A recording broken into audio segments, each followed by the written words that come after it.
My sister laughed. You're really wearing that to your wedding? But I walked in wearing white. For stars on my shoulder. 200 sailors rose to their feet and called out, "Admiral on deck." My family stayed seated, but my team stood tall. My hands were shaking, not from nerves, but from a cold, simmering rage as I stared at my phone. 200 people waited behind those chapel doors, half of them Navy SEALs in dress blues, and my sister had just sent me the nastiest text message on my wedding day. The words burned on the screen. "Charlotte, you're really wearing that to your wedding. Cute. Do they let you salute the cake too?" Not a single congrats. Not even a good luck. Just pure, undiluted sarcasm, biting into what was supposed to be the happiest day of my life. That was classic Charlotte. I slid the phone into my pocket, refusing to respond. Honestly, what was there left to say? Any chance of a real connection between us had drowned years ago in a sea of snide comments just like this one. In fact, by her standards, this was pretty tame. I adjusted the stiff, perfectly pressed cuffs of my white uniform. The 4 stars on my shoulder felt heavier than usual, not because I was walking into a strategy room or an award ceremony, but because I was walking down the aisle. To my left and right stood 2 men who had been through literal hell and back with me, Hill and Torres. They weren't groomsmen. I never wanted groomsmen. They just showed up and said, "Ma'am, we're walking you in." No arguments. I didn't make any. Torres, with his prosthetic leg, still outran most of the guys in morning PT. Hill once pulled me out of a chopper crash in Kandahar with his arm half dislocated. They flanked me like it was a battlefield, because in a way, it was. Just not the kind we were trained for. Miles, my fiancé, was already inside. He was probably calm. He always was. That man could read disaster scenarios like bedtime stories and still sleep like a rock. He was a civilian analyst, quiet, but smarter than anyone gave him credit for. And he got it. He never once told me to tone it down or asked if I'd consider wearing just a simple dress. He said, "Wear what feels honest." So I did. The wedding was supposed to be small. Just us, the chaplain, a few friends, and some of my team. I didn't send out 200 invitations. They just showed up. No RSVPs. No fanfare. Just silent, respectful arrivals in black cars, boots polished like mirrors. Earlier, Briggs from my Yemen unit had nodded at me and said, "You walked us through hell. We're not letting you walk down that aisle alone." I don't cry easily, but that one hit different. It's strange, standing still in a hallway when you've led missions, survived ambushes, flown into combat zones. This should have been easy. Just a few steps, some words, get married.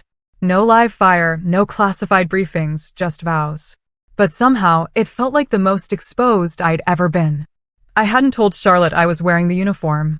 I knew exactly how she'd react. She always thought I joined the military out of rebellion, like I signed up just to piss her off. The truth is, I did it because I couldn't picture myself anywhere else. But Charlotte never got that. She never wanted to. To her, my entire career was just one long, expensive detour from being someone real. She always wanted me to be her plus one in polished dresses at political fundraisers, not standing in briefing rooms next to bleeding men. When I made commander, she'd shrugged and said, "Cool. Now maybe you'll stop trying to prove something." Like I got a promotion for fun. And now, on my wedding day, instead of silence or even pretending to care, she sent a joke. Because that's what she does when she's uncomfortable. She performs. I reached up, smoothing the edge of my shoulder board. The stars were mine. Not honorary.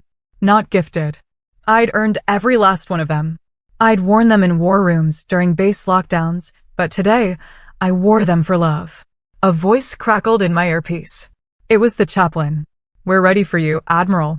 Hill and Torres both turned their heads slightly towards me. They didn't speak. Didn't need to. My heels clicked against the tile as I stepped forward. The weight in my chest didn't come from nerves. It came from 20 years of service. 2 decades of silence from my own sister. And a room full of men who had every reason not to be here, but came anyway. I passed the chapel threshold. The air inside was still. Then I heard it. One voice, firm. "Admiral on deck." And every single man in uniform stood. I didn't smile. Not even when they stood. There was a warmth in my chest, sure, but it wasn't joy. It was something sharper, something I'd carried since childhood and learned never to show. The first time I realized Charlotte hated me wasn't over a fight or a broken toy. It was at the dining table. I was 6, she was 10, and I had just corrected her on the capital of New Mexico. She kicked me under the table so hard my fork hit the floor. Then she smiled at our mom like she was proud of me for being curious.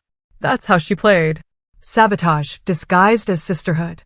By middle school, she had mastered the art of silent sabotage. If I got a certificate for good behavior, she'd roll her eyes loud enough for the whole dinner table to feel it. If I made the honor roll, she'd accidentally forget to pass on the flyer. And every time she won something, and she always did, she made sure to thank Mom and Dad loudly for raising a real winner. They adored her. Or maybe they were just exhausted. Charlotte was magnetic in public, cutting in private. She'd wear pearls to student council meetings and then casually remind me I was too intense for boys. Once, when I was 15, I asked if I could borrow her black flats for an ROTC banquet. She handed me the box, then told her friends at school I'd worn funeral shoes to a dance. I found out the next day when someone taped a dead flower to my locker. Mom was the buffer. She'd slip me poetry books, tell me storms made strong birds, not broken ones. Dad was neutral at best. He worked long hours for a defense contractor and treated parenting like a weekend command post.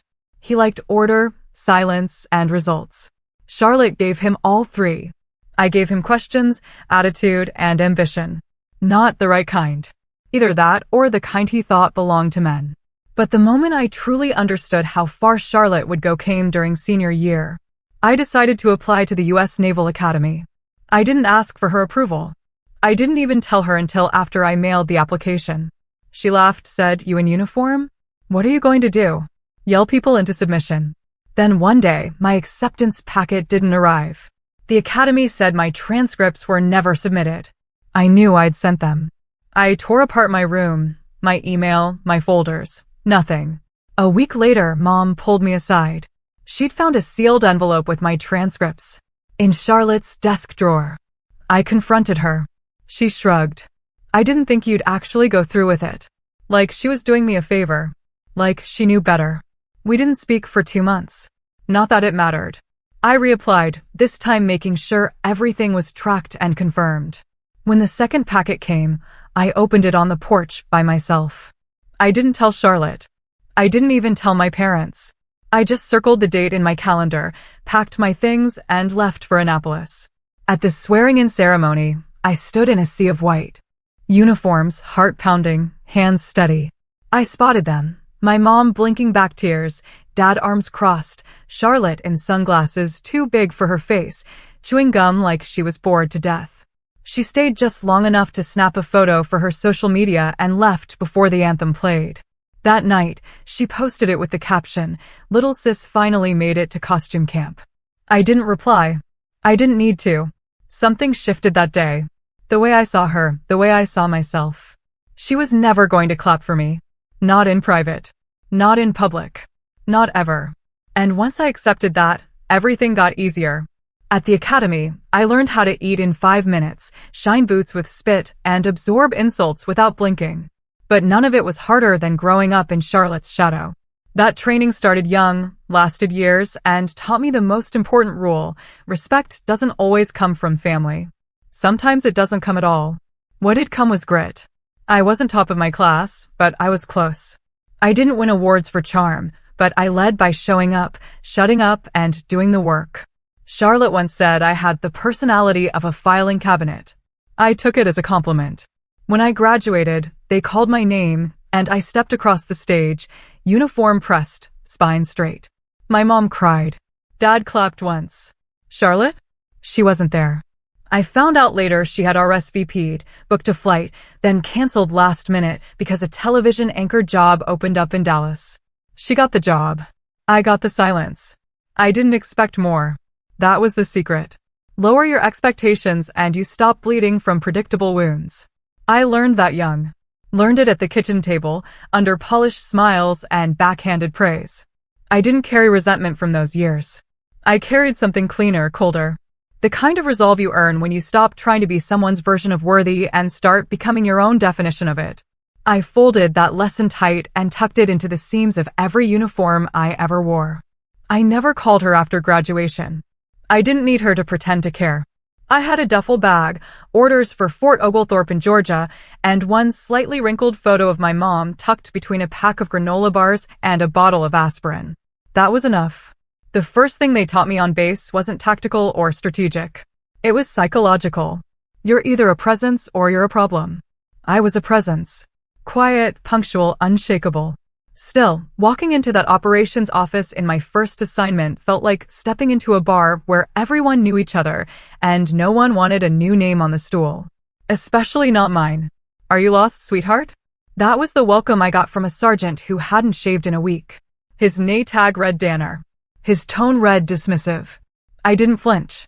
I just said, looking for the person who signs the logistics clearances. Turned out it was him. That didn't help. My official assignment was Naval Logistics Liaison. Unofficially, I was the person they tested. Forgot to invite to briefings. Skipped on coffee runs. Ignored in the hall. The first few weeks were all sideways glances and inside jokes I wasn't part of. That's how you learn the real structure of a unit. The rank on your shoulder matters less than the way they look at you when you walk into the room. Most of the guys had served together for years. Their jokes were coded, their stories repeated and polished. I was an intruder with a clipboard and a spine that refused to bend. I didn't ask for respect.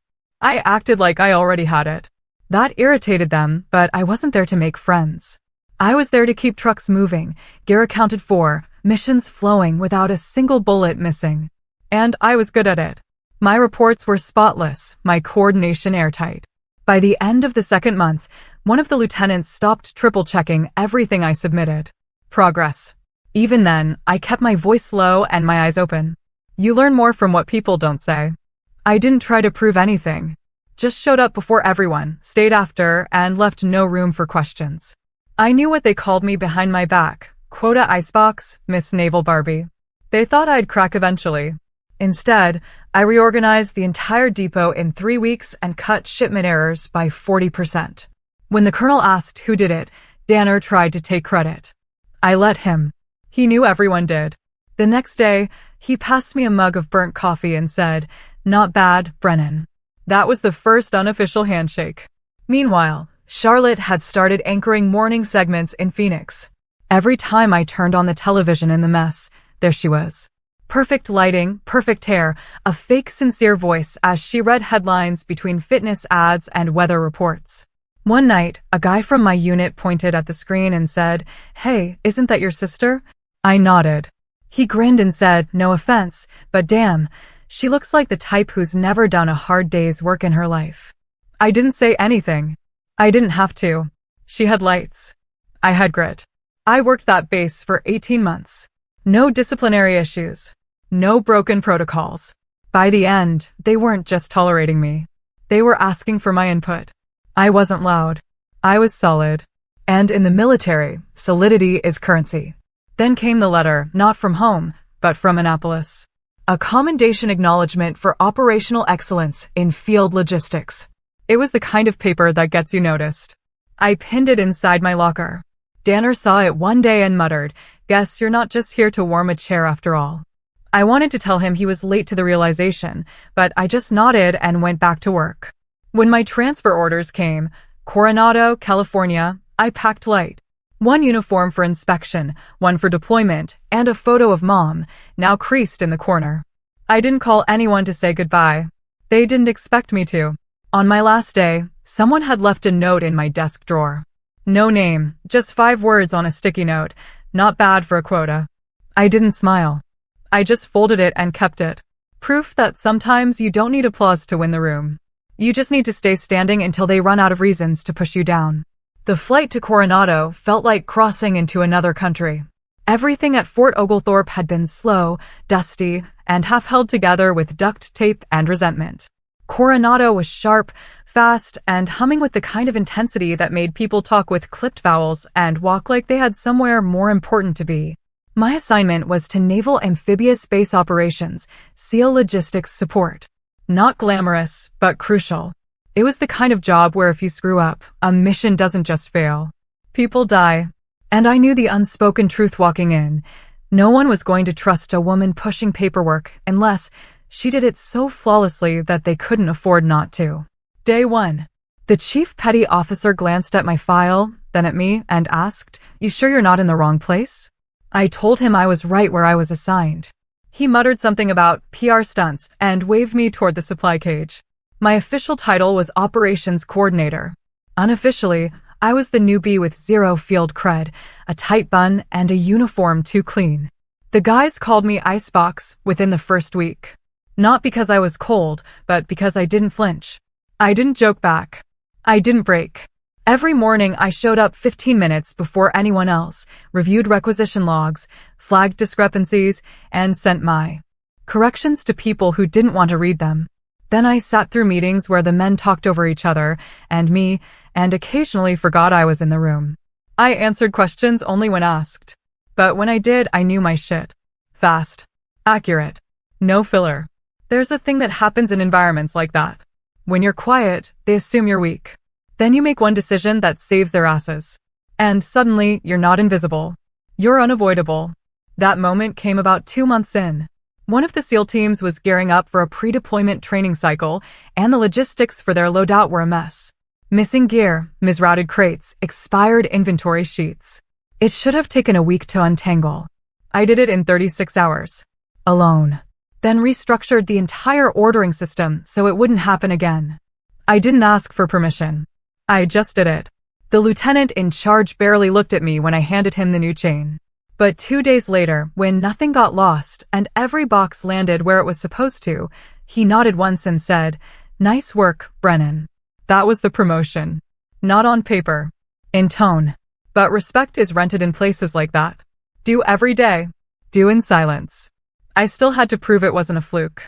Charlotte sent a gift box to the office around that time. Cookies, a note with her station logo on it, and a little card that read, "Stay strong, little sis.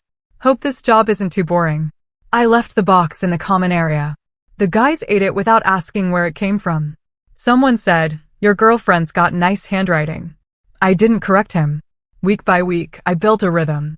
I knew who double-counted ammo, who skipped chain of custody reports, who forged their commander's initials when they were late. I didn't snitch. I cleaned up their messes before they became problems. That was how you earned space in their world. One morning during gear inspection, a SEAL named Ramos called me ma'am without sarcasm. I almost missed it, but it landed. Things were shifting. Still, every win came with a cost. I missed my mom's memorial service that year. Charlotte sent pictures from the family gathering. Everyone looked color-coordinated and over-polished. I looked at the photos for 2 minutes, tops, then filed them into the trash. I'd sent flowers. I hadn't heard back. The base didn't care about my grief, or my sister, or the fact that I hadn't spoken to my father in 6 years. That was part of the draw, honestly. The military didn't ask who you were when you arrived. It waited to see who you'd be under pressure. By the 6-month mark, I had a new desk closer to command, a recommendation from my lieutenant, and an unspoken agreement from most of the guys that I wasn't going anywhere. I'd earned my seat. Not loudly, not quickly, but entirely. Then came the orders for a joint operation off the coast of Yemen. It wasn't supposed to involve me directly. I was logistics, not boots on ground. But things don't always go to plan, especially in places where everything moves fast and silence carries the heaviest weight.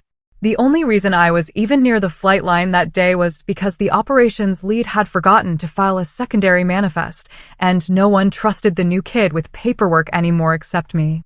I caught the error, grabbed my clipboard, and jogged across the tarmac to intercept the crew loading the crates onto the wrong bird. That's when the call came in. A recon team had gone dark outside El Mukalla. They were 6 operators, 1 drone tech, minimal support. What was supposed to be a quick terrain mapping mission had turned into a nightmare. A local militia splinter group intercepted their route. By the time command had a signal again, 1 SEAL was already wounded. They didn't have time to wait for the scheduled QRF. I wasn't even supposed to be in that room when the scramble started, but I was there, standing behind a calm sergeant, watching the map shift red, listening to the static-ridden voices of men I'd packed gear for, trained with, helped write meds for, now bleeding on a hillside in the middle of a country we weren't officially in.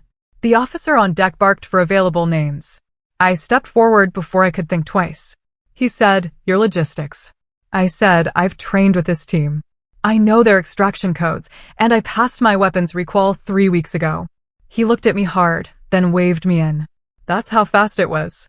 We geared up, loaded in, and launched within 20 minutes. The desert at night is blacker than anything you'll ever see. It's not just darkness.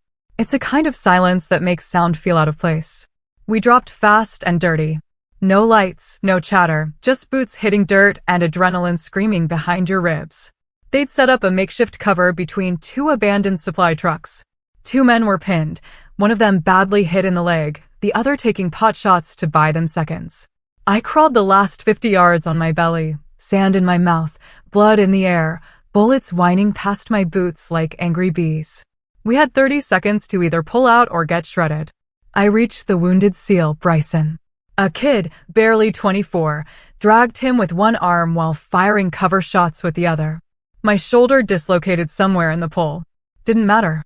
I cinched a tourniquet around his thigh and shouted medevac coordinates to the air support team. The extraction bird hovered long enough to rattle our skulls. By the time we lifted off, I had 2 shrapnel wounds and a cracked rib. I refused the stretcher, walked to the helipad myself, Bryson's blood still soaking through my uniform. The pilot looked at me and said, "Ma'am, you're leaking." I nodded. So I patched the hole. That's when they started calling me Iron Wing. After that, someone said it was because I never flinched, even under fire. Another guy said it was because I flew out of the sky like a pissed-off angel. I never asked for clarification. Nicknames stick the way scars do, uninvited, but earned. I spent 6 weeks in recovery back in Norfolk. They offered to pull me from duty rotation. Said I needed rest. I said I'd rest when my arm worked again. I spent the next month in PT, pushing through every grimace, every nerve scream, until I could lift a crate without breaking form. Not because I was trying to be tough, but because the alternative was fading into the background again. While I was off rotation, Charlotte went on television to honor the military. She wore a navy blue blazer, trotted out some buzzwords about sacrifice, then pivoted into a monologue about strong female voices in civilian leadership. She never said my name, but she showed a photo of me from Annapolis during the segment, cropped, so my uniform and name tag were out of frame. I watched it from the rec room, still wearing a compression sleeve and smelling faintly of antiseptic. I turned the television off halfway through. One of the guys, Ramos again, looked over and asked, "You know her?" I said, "Not anymore." That's how it worked with Charlotte. She could stand next to you while cutting you out of the picture. She didn't need to lie. She just made sure the story fit her lens. But none of that mattered when I walked back into the logistics bay 2 weeks later and the team stood up without being told. Just briefly. Just enough. One guy nodded and said, "Glad you're back, Iron Wing." That was it. Respect in the military doesn't come in speeches. It comes in silence. Doors held open without orders. Coffee left on your desk without names. Eyes that don't look through you anymore. I wasn't special. I was just steady. The one who showed up. The one who didn't miss. The one who ran toward the fire and brought someone out. The next rotation was already posted. My name was on the list. This time, no one questioned it. I hadn't been stateside more than 2 weeks before her name showed up again. This time in my inbox. Subject line, quick collab. Opportunity. Media feature. Sender, Day Brand Review and Company. The collab was her way of saying, I already pitched your story to a producer and they want me to frame it. She wanted to highlight women in command roles for an upcoming docu-series on public broadcasting. Nothing serious, nothing too war-heavy, just enough medals to look inspiring. Not so many it scared suburban moms. She wrote, think lean in but with camo. I'd love to sit down and sister source the tone. I didn't respond. 2 days later, the producer emailed me directly. Said Charlotte spoke so passionately about my career and that they'd be honored to have me featured as a segment. Not a subject. Not a guest. A segment. Like I was a piece of footage they could drop between commercial breaks. I declined politely but firmly. I wasn't mad. I'd just seen this pattern before. Charlotte didn't want to tell my story. She wanted to tell her version of my story. Back in high school, she once submitted a short story to a statewide writing competition. It was titled My Sister, A Study in Quiet Strength. I remember reading it in the school paper. It was a beautifully written piece of fiction that sounded suspiciously like a eulogy for someone still alive. She described me as stoic, background, reliable, and then compared me to a folding chair at Thanksgiving. Always there, never noticed, holds up the weight, but never gets asked to dance. Even back then, I could hear her voice behind the compliments. So, when she posted the teaser trailer for the docu-series 2 weeks later, I wasn't surprised. She'd gone ahead without me. The segment opened with a slow pan of women saluting. Then cut to Charlotte standing in a minimalist studio talking about my sister, the Admiral, as if I were an abstract idea. She never used my name. She didn't have to. She just said things like, some women lead with vision, others with silence. My sister? She does both. And I've always tried to bring her story to light. Like I was some artifact she dug out of storage. The worst part wasn't the footage. It was the people who started reaching out afterward. Old college acquaintances, former neighbors, even my third-grade teacher, all messaging to say how proud they were after watching Charlotte's piece. Not because of me, because of how she had told it. And Charlotte? She sent a follow-up email. No subject line, just one sentence. See? We made a great team. That week, I was up at Fort Dalton overseeing a transitional training module for incoming junior officers. One of the guys from SEAL Team 5 pulled me aside. Big guy, heavy accent, 3 deployments deep. He said his sister once tried to take credit for a foundation he started after coming back from Fallujah. I asked what he did about it. He said, nothing. I just kept building the damn thing. It stuck with me. I didn't respond to Charlotte's email, but I did respond with action. I submitted my own internal proposal to Navy Command, quietly, through the right chain, for a mentorship initiative aimed at female enlisted candidates. Nothing flashy. Just structure. Access. 6 weeks later, it was approved. I started spending every Thursday night at the base learning center. No cameras. No press. Just 3 or 4 women at a time sitting across from someone who'd been through the grinder and was still standing. One night, a young corporal named Jana asked if I had siblings. I said yes. She asked what she did. I paused, then said media. She tells stories for a living. Jana smiled. That's funny. You kind of do too. You just use different tools. It wasn't meant to be deep, but it landed. Because while Charlotte was on NPR describing my leadership in poetic half-sentences, I was teaching 19-year-olds how to read tactical terrain and hold a perimeter without panicking.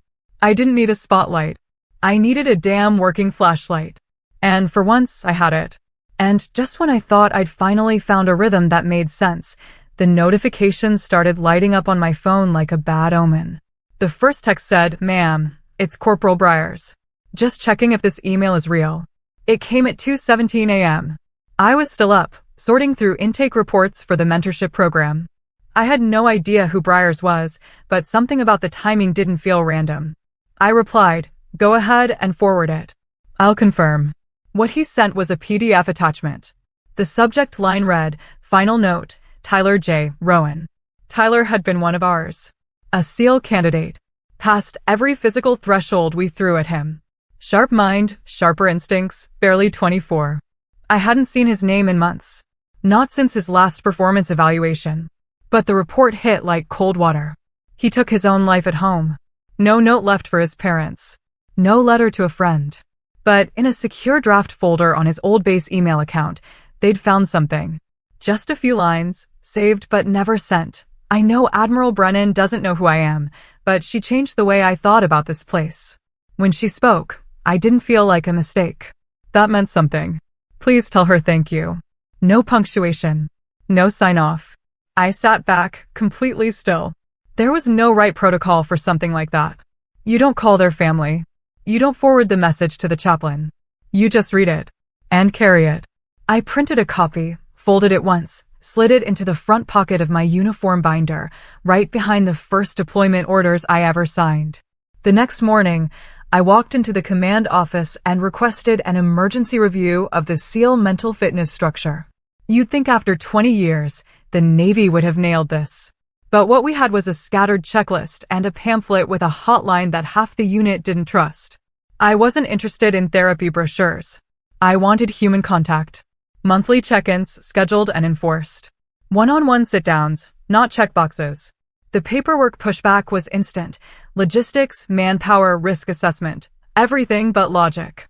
But I kept going because I wasn't doing this for a system. I was doing it for a kid I never really knew, but who for one moment thought I saw him. And apparently, others felt it too.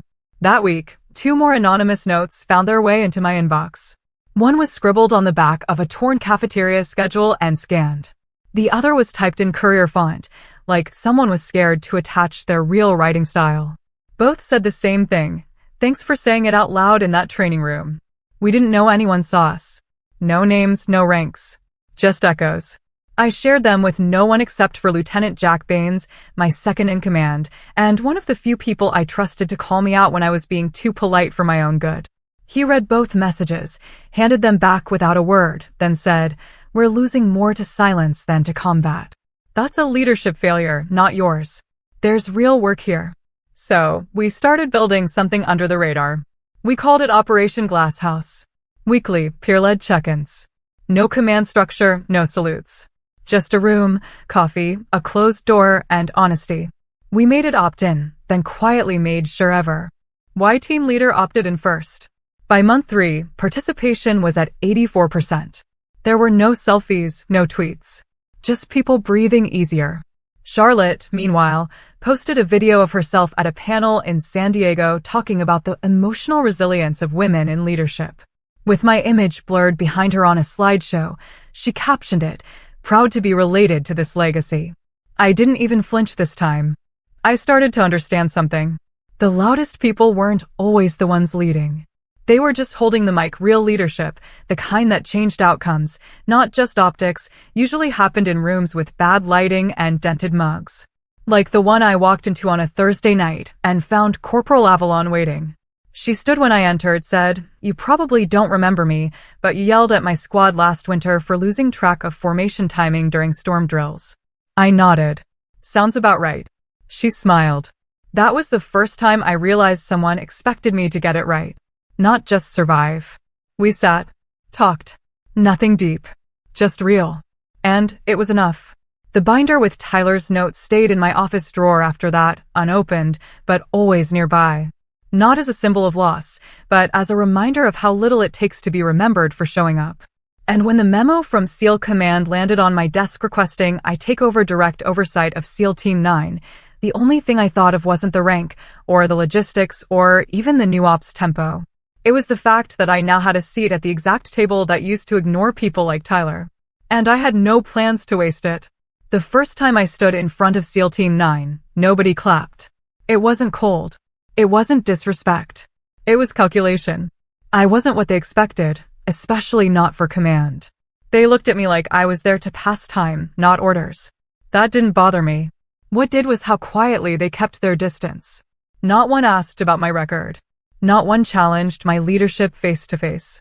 They were waiting for failure. For permission to ignore me. So I gave them none. The base at Fort Miramar wasn't much, just a converted training compound with gear that still smelled like 2009. The first order I gave wasn't strategic. It was structural. I ordered the break room remodeled. That's how I knew who was paying attention. Anyone who groaned about wasted budget didn't understand what I was doing. Culture comes before combat readiness. And a team that doesn't sit together won't bleed together. Week 1. I canceled 2 pre-scheduled war games and replaced them with unannounced night ops across the hills behind the training zone. I told them, we're not here to rehearse victory. We're here to find the first person who panics under pressure. That person wasn't who they thought. It was Lieutenant Brian Ness, a 12-year vet, 2 combat citations, looked like a walking recruitment poster. But his flashlight battery died in the ridge, and he lost his bearings for a full 22 minutes. Didn't call it in. Froze. He showed up at my office the next morning expecting to be benched. I told him, you're staying. And next drill, you're leading. Because now you know the feeling, and that means you'll watch out for it in others. That was the first crack in the wall. After that, the silence started to shift. I didn't try to be one of them. I didn't eat with them or joke with them during briefings, but I was always visible. I watched every exercise. I walked the perimeter instead of writing it. I showed up before they did and left after. The nickname started about 2 months in, not in public, just among the squad leads. Iron Hand. I heard it once, half whispered behind me during debrief. I pretended not to catch it, but it stuck. We ran 2 full-scale joint op simulations that quarter. 0 serious injuries. Highest overall evaluation score in the region. SEAL Command took notice. So did the men. One night, after a late post-op report review, Chief Sandoval knocked on my door. I thought it was paperwork. Instead, he sat across from me and said, "Permission to speak freely, ma'am?" I nodded. "You run us hard. Some think too hard. But nobody questions if you'd show up when it gets real." He didn't wait for an answer. He just stood, saluted, and left. A week later, a former squad leader named Hamlin sent a transfer request, specifically requesting reassignment under my command. It was the first of 8. The request forms started stacking. Men with prior conflicts, disciplinary flags, or just reputations for being difficult. They weren't looking for a soft landing. They were looking for someone who didn't flinch when things cracked open. I didn't take all of them, but I reviewed every name. And when I built the new rotation schedule for deployment prep, I did something nobody expected. I asked for volunteers to join a separate platoon. Cross-branch trained, fast response, attached to disaster relief and recovery when not deployed. High impact, low glory work. 10 hands went up. That was all I needed. SEAL Team 9 started changing. Not from the top down, but from the inside out. The men trained differently, talked differently. Not softer, but sharper. Like they were done proving something to each other and ready to move with purpose. Meanwhile, Charlotte published a piece in a national magazine titled "The Cost of Hypermasculinity in Modern Warfare." She used photos from our ops deck without clearance. Claimed an anonymous source had given her insight into military emotional dysfunction. I didn't issue a statement. Instead, I sent a secure message to every team member. It read, "There's what people say about us, and there's what we build together. Only one will still be standing a decade from now." That week, Chief Sandoval handed me a box. Inside was a hand-stitched unit patch. It wasn't regulation, but the emblem was clear, a lightning bolt across a hand in salute. And beneath it, "Never small again." No explanation, no speech. I had it sewn to the inside lining of my jacket where no one could see it. But I always felt it when I moved. That's the thing with real leadership. It's not about who claps, it's about who follows, even when no one's watching. Miles Corwin didn't knock when he walked into my world. He emailed. Technically, it was a security request, standard protocol for a joint cybersecurity readiness audit. He was part of a civilian task force from the Defense Intelligence Directorate, flagged for a week-long interagency evaluation at Miramar. I scanned the memo, filed it with the usual stack of red tape, and didn't think about it again until the morning he showed up at my desk with a coffee I hadn't asked for and a question I didn't expect. "Why do your internal firewalls mirror legacy naval schema from 2008? He asked. I looked up. Civilians usually opened with a handshake or small talk. He led with the system's critique. "Ballsy. Because 2008 schema still blocks everything the 2021's leak," I said. He smirked and replied, "That's the first honest answer I've gotten all week." Miles didn't dress like government. Button-downs with rolled sleeves, no tie, wire-frame glasses. He pushed up his nose when he was annoyed. But he had the kind of presence that filled a room without stepping forward. He was quiet in the way people are when they know exactly how loud they could be. Over the next 5 days, we argued over 4 policies, rewrote 3 compliance protocols, and accidentally shut down half our shared drives for 4 hours during a patch test. I expected frustration. He brought pizza and fixed it in 22 minutes. He didn't ask me personal questions. He asked operational ones. How do you manage morale when you can't promise rotation dates? What do you do when your team screws up publicly but recovers privately? He wasn't flirting. He was studying leadership. Mine. By Thursday, I caught myself staying a few minutes longer in the briefing room just to hear him talk about layered security logic like it was poetry. By Friday, he asked if I ever took a lunch break that wasn't protein bars at my desk. I told him, only when someone proves they understand the chain of command. He said, "Good, because I already asked your XO, and he told me you're due for an actual sandwich." So we ate outside on a bench overlooking the southern fence line. We didn't talk about rank or clearance. He asked me what book my mom had read to me the most as a kid. I told him, Dickinson. Wild Nights, Wild Nights. He said his mom was more of a Steinbeck woman. Discipline without love is cruelty. When he left that Sunday, he didn't push. Just handed me a sticky note with his number and wrote, "If you ever want to audit something other than firewalls." I didn't call. Not right away. But 2 weeks later, he sent me a PDF of a protocol rewrite he'd modeled off our conversation. The subject line said, "Stolen your logic. Feel free to press charges." I replied with 2 words, "Request granted." The back and forth turned into calls. The calls turned into dinner when I was in DC for a briefing. Dinner turned into something I didn't know how to label: quiet companionship, consistent respect, the rare feeling that I didn't have to modulate myself down to be understood. Miles never once asked me to soften. He didn't flinch when I told him about lost men, missed calls, injuries I still felt in my spine some mornings. Instead, he said, "I don't love what you do. I love how you do it. That's what matters." We didn't move fast. We moved deliberately. He didn't show up with flowers or speeches. He showed up with clarity.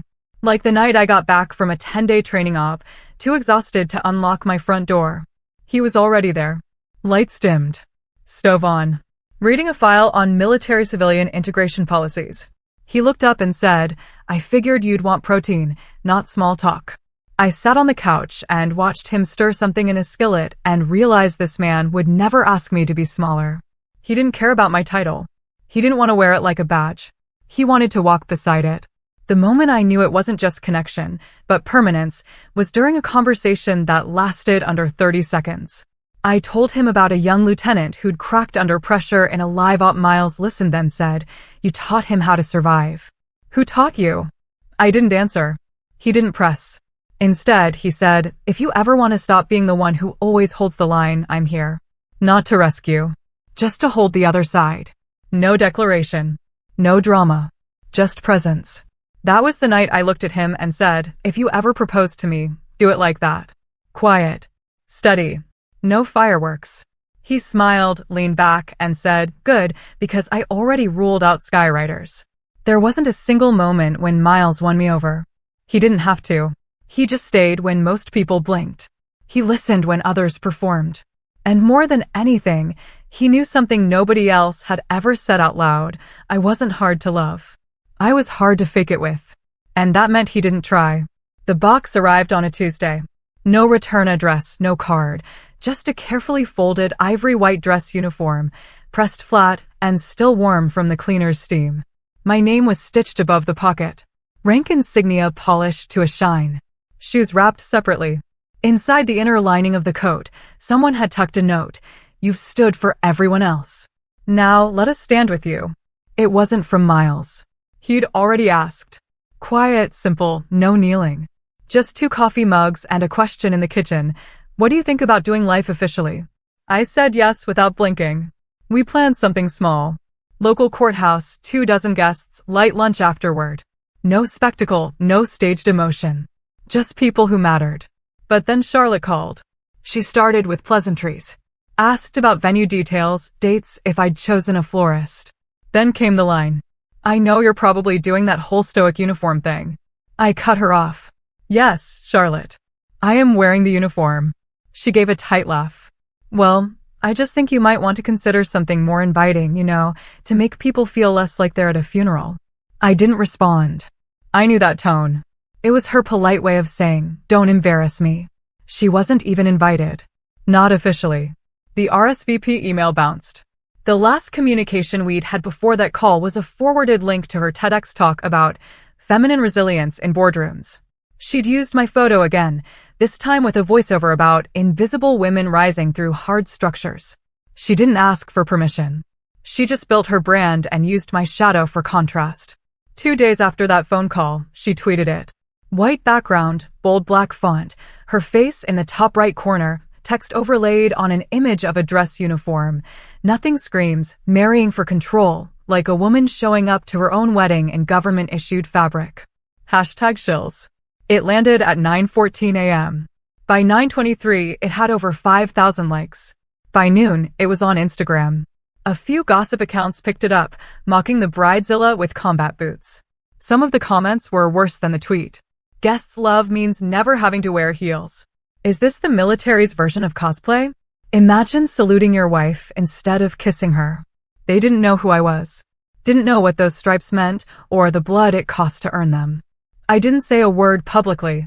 Neither did Miles.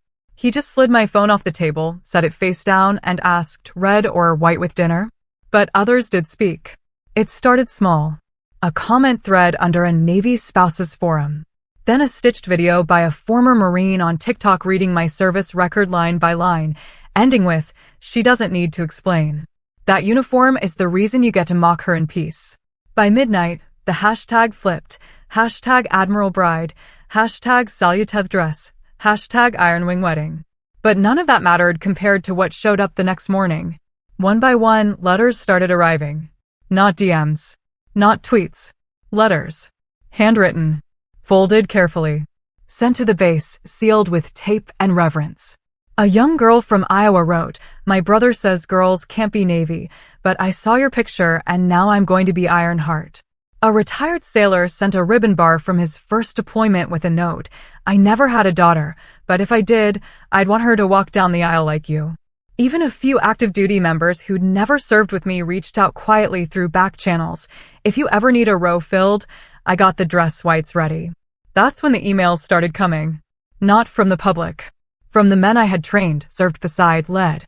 SEALs, Marines, medics, even logistics officers I hadn't seen in 8 years. Each one said the same thing in their own way. Tell us where and when. Not because of Charlotte. Not out of spite. But because the uniform didn't just represent service. It represented a truth some people didn't want to acknowledge. That you can lead with grace and still wear steel. That honor isn't gendered. That sometimes the strongest walk down the aisle, not in lace, but in legacy. I didn't respond to Charlotte's tweet. I didn't repost. I didn't rebut. But I did send one reply. Not to her. To everyone else. I posted a single photo of the uniform box, pressed and perfect, captioned with 7 words. This is what earned looks like. Then I closed the app. There was still a wedding to plan. And apparently, a guest list that was about to get much, much larger. The first to arrive was Master Chief Eric Donnelly. 12 years out, 2 hip surgeries, and still the only man I knew who could make a full room shut up just by raising an eyebrow. He walked into the chapel the morning of the ceremony, holding a white envelope with my name on it, and said, Got your 6, Admiral. No fanfare. No announcement. Just that. Then came Tyler Keys, who once took a bullet in Panama and refused morphine because it slows my math. Followed by Lieutenant Sam Brickhouse Reyes, who once deadlifted a submerged engine block to save 2 divers. Then more. Dozens. Then over 100. By 11 o'clock hours, chapel staff were scrambling to open the side wings for overflow. I stood in the back prep room, staring at myself in the mirror. Full dress whites, shoes shined, medals aligned. No veil. No makeup beyond what the Navy's grooming regs allowed. I was still me, only cleaner, only steadier. Miles was already in position near the altar. No groomsman, just him. A dark navy suit, polished shoes, and a quiet confidence. He didn't ask how many people had shown up. Didn't need to. He knew. At 12:50, my phone buzzed. A message. No contact saved, but I knew that number. You're really going through with it in uniform. Disgraceful. I didn't blink. Didn't delete it. Just stared at it the way you look at a scratch on glass. Unavoidable, but irrelevant. Then I turned the phone over and slid it into the inside pocket of my uniform. 2 men stood beside me, Senior Chief Gavin Ford and Petty Officer Liam Tross. Both had once crawled through a burning structure to pull me out after an intel operation in Djibouti went sideways. I owed them my spine, literally. Ford said, You still want us flanking you? I said, I don't need it. Tross grinned. That's why you're getting it. The organ began.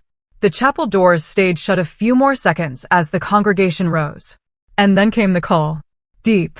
Crisp. Firm. Admiral on deck. I hadn't planned it. I hadn't asked for it. But when those doors opened, 200 SEALs, Marines, Corpsmen, and a smattering of Army and Air Force, uniformed, decorated, weathered by time, stood in unison. Not by command. By choice. Their hands rose to brows, white gloves, steel posture, silent thunder. No music played. Just boots striking floors. I walked down the aisle between men and women who had carried out orders with my name attached to them. Who had held fast under fire because I had told them to hold. who had returned home because I'd fought to get them there. Ford and Troz at my sides. We passed the pews row by row.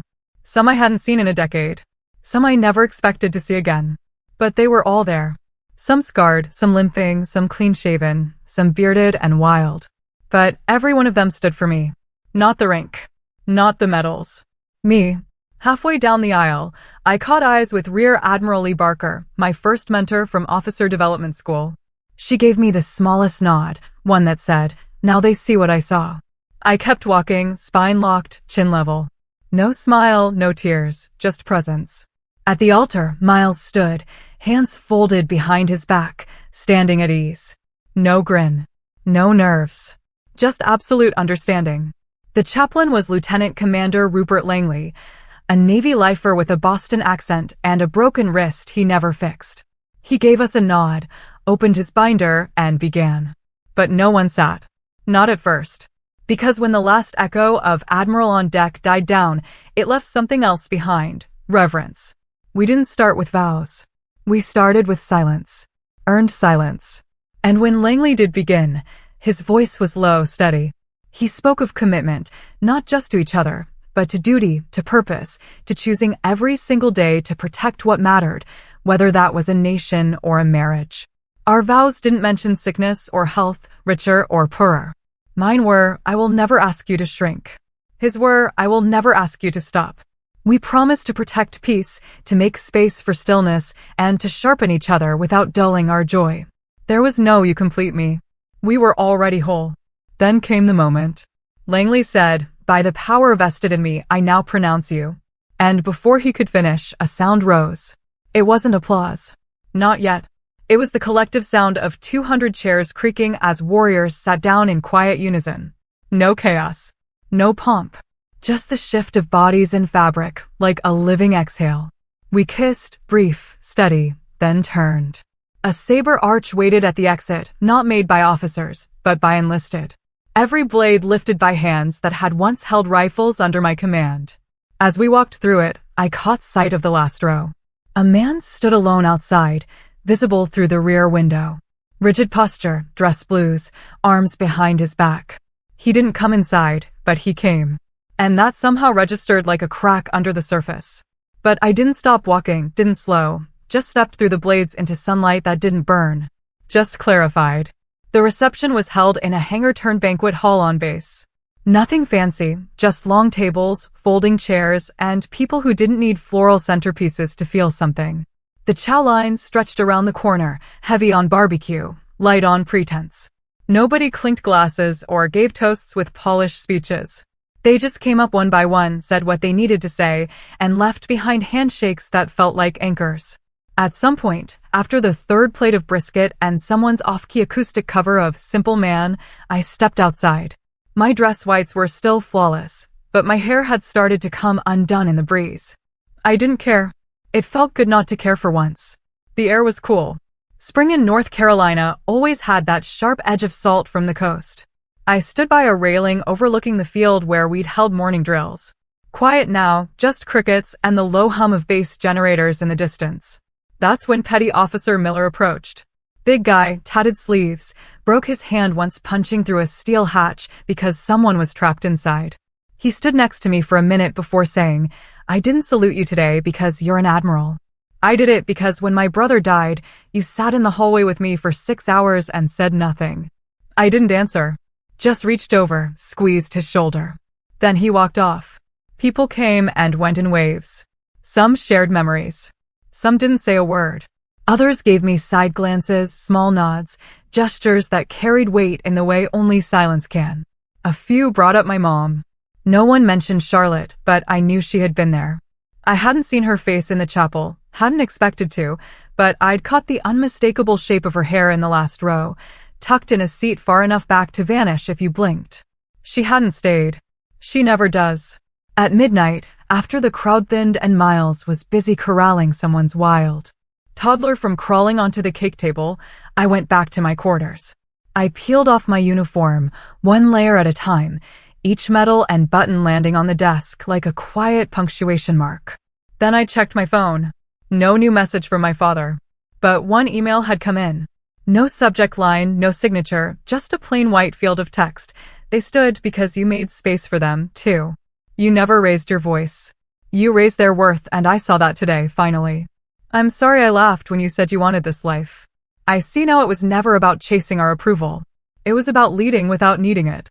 We don't salute blood. We salute truth. See? No love, Charlotte. No emojis. No plea for a reunion. But I read it 3 times. And the part that stuck wasn't the apology. It was the line about truth. Truth doesn't demand forgiveness. It demands recognition. And maybe, just maybe, she'd started to recognize something in me that had always been there, but never fit her version of worthy. I didn't respond. I didn't forward it. I just left it there. Later that night, Miles curled up beside me on the couch. He smelled like soap and bourbon and a touch of strawberry cake someone had smeared on his shirt during a hug. He asked, "Did your dad ever text again?" I shook my head. Then he said, "Did it matter?" I looked out the window where the base lights reflected off the tarmac. A place that had once felt like a battlefield now felt like a border I'd crossed. "No," I said. "Not the way it used to." And I meant it. The first thing I noticed from the stage wasn't the lights. It was the weight of 100 cadets sitting straighter when I stepped up. The auditorium at Fort Hayden had that same government-issue blandness, beige walls, retractable seating, ceiling tiles probably older than most of the recruits in the front row. But the air had that low buzz of eyes, waiting to see if the person with 4 stars on her shoulder was just another suit reading off a teleprompter. I wasn't here to lecture. I didn't bring a PowerPoint. I brought a notebook with 2 words scribbled across the top. Remember them. This wasn't a conference. It was a quiet reckoning. When they introduced me, the room clapped, polite and restrained. Not because they didn't care, but because no one really knew how to respond to a female flag officer who didn't walk in swinging a bat made of rink. I didn't mind. I wasn't here to be liked. I was here to be honest. I started by telling them about Sergeant Alan Ree, the instructor who didn't show up for morning formation and whose locker was found full of unmailed birthday cards and a single note with my name on it. Then I told them about Lieutenant Priya Nair, who got pushed out for emotional volatility when all she did was file a harassment report her superior didn't want seen. I didn't cry. I didn't raise my voice. I just told the truth. That leadership wasn't about medals or authority. It was about seeing people before they disappeared. About asking the hard questions when no one else would. About creating a culture where toughness didn't mean silence and professionalism didn't mean pretending you're invincible. The room was still. Then I said something I hadn't planned. Respect doesn't always salute you. Sometimes it watches to see if you stand anyway. And that's when I saw her. Second row from the back, sunglasses tucked into her blouse, hair longer now, subtler makeup. But there was no mistaking her. Charlotte Breenidge. My sister. She didn't smile. She didn't wave. She just looked straight ahead like everyone else. Hands folded in her lap. I don't even know how long she'd been there. I kept going. Talked about how we rewrote the post-deployment protocols at Norfolk. How we included family reintegration counseling, whether the COs liked it or not. How the suicide rate in our unit dropped 37% over 2 years. No one clapped for that. But I saw heads nod. And then I closed with the truth that stuck in my throat more than any war story ever did. My mother once told me storms weren't meant to stay grounded. I've tried to live by that. But what I've learned more than anything, what I want every single cadet in this room to remember is this: you do not lead by being louder. You lead by listening longer. And showing up again and again, especially when it's easier to walk away. I stepped back from the mic. The applause didn't erupt. It rose slow. Not polite. Not obligated. It came from somewhere deeper than protocol. And the first person on their feet was Charlotte. No dramatics. No gasp. Just her rising from the second to last row like it was the most natural thing in the world. And then one by one, the room followed. She didn't mouth, "I'm sorry." She didn't say anything, but she clapped hard with both hands. And I didn't cry. Not then. Because for the first time in my life, my sister wasn't looking down at me or past me. She was looking directly at me on my terms. And that was enough. Charlotte's applause didn't change my life, but it changed the air in that auditorium. For the first time, I wasn't the one bridging the silence. Someone else stood up and met me halfway. That night, I didn't replay the moment like a victory. I treated it like a weather report. Something quiet had shifted. A high-pressure system finally moved on. 2 weeks later, I got the call from the Department of Defense. They were greenlighting the overhaul initiative we'd been pitching for years. Joint operations reform, mental resilience integration, ethical command training from the ground up. And they wanted me to lead it. They didn't ask for a consultant. They asked for oversight, for vision, for a blueprint that could hold weight long after I retired. I didn't hesitate. I said yes. The first site we visited was Fort Burwell, a place I hadn't stepped foot in since my first deployment. Back then, I was the junior officer assigned to a team that didn't believe in women in charge unless it was a joke. Now, I walked into that same hangar wearing 4 stars. The senior chief at the gate saluted before I even reached him. Inside, the whiteboards were full of new training models I'd written. The instructors were fresh-faced, open-eyed, eager, but grounded. I walked past one classroom where a young woman in desert camo was leading a briefing on operational stress mitigation. Her voice was steady, confident, and sharp. She turned slightly when she saw me through the window. Her name tag read Patterson, A. Avery. I blinked. That name had weight. After the session, she came up to me. Didn't stumble over her words or try to impress me. My dad was Corporal Nick Patterson. You pulled him out of a wreck off Mogadishu. He said you saved more than his life that day. He named me after you. I didn't know what to say. I just shook her hand, and she gripped mine like she meant it. That's what stays. The names that get passed down, not out of tradition, but out of impact. The leadership that echoes beyond your command. I traveled base to base for the next 6 months, watching the new model come to life. Units that used to burn out their people now had embedded mental health officers. Evaluations included not just tactical metrics, but leadership empathy scores. Soldiers who'd never been listened to before now had a channel to speak up without risking their career. At Camp Monroe, a second lieutenant pulled me aside after a seminar. "Ma'am," he said, "I didn't think I belonged here until I read your training doctrine. I thought I was soft. Turns out I was just human." I told him that's the hardest thing to be in uniform. And then came the message from the White House. I'd been nominated for the Department of Defense's Excellence in Ethical Command Award. I wasn't sure I wanted it. Titles felt small after all this. But I accepted. The ceremony was hosted at the National Defense Auditorium in Arlington. Packed house. Officers, civilians, cadets, brass. Miles sat in the front row. So did someone else. My father. He didn't sit tall like he used to. His shoulders were a little slouched, his hair thinner, but he wore a gray suit, not his uniform. No medals. No ribbons. Just himself. He stood when I walked on stage. So did half the room. The applause was fast, loud, and unrelenting. But it wasn't the clapping that stuck. It was the moment I looked right at him, and he didn't look away. When I reached the podium, I didn't start with a quote or a joke. I just said, "We can't control how we're raised. We can only choose how we lead." And I meant it. After the ceremony, I walked outside into the warm spring air. A line of cadets waited to shake my hand, and I greeted them one by one. Some gave salutes, some gave smiles, a few even gave thanks. And then he stepped forward. My father. He didn't speak right away, just took off his cap, held out his hand. "I'm proud of you," he said, then quieter, "and I'm sorry it took me so long." I nodded. Not because it erased anything. Not because I needed it. But because truth, when it finally arrives, doesn't have to be dramatic. It just has to be real. That night, Miles and I ate leftover Thai food at home. Our boots by the door, his tie undone. I sat at the kitchen table, scrolling through my inbox. A message from a former SEAL blinked at the top. "Still thinking about your wedding, ma'am? Never seen that many tough guys cry in one room." I smiled, showed it to Miles. He read it, then asked, "You going to write back?" I typed, "Some salutes stay with you longer than silence ever did." Then I turned off the phone, leaned back in my chair, and let the quiet settle. Because in the end, revenge didn't look like payback. It looked like policy change. It looked like my sister standing up. My father reaching across decades. It looked like a young cadet named Avery Patterson taking the oath in boots I once filled. And it felt like this. Like standing tall so others know it's possible.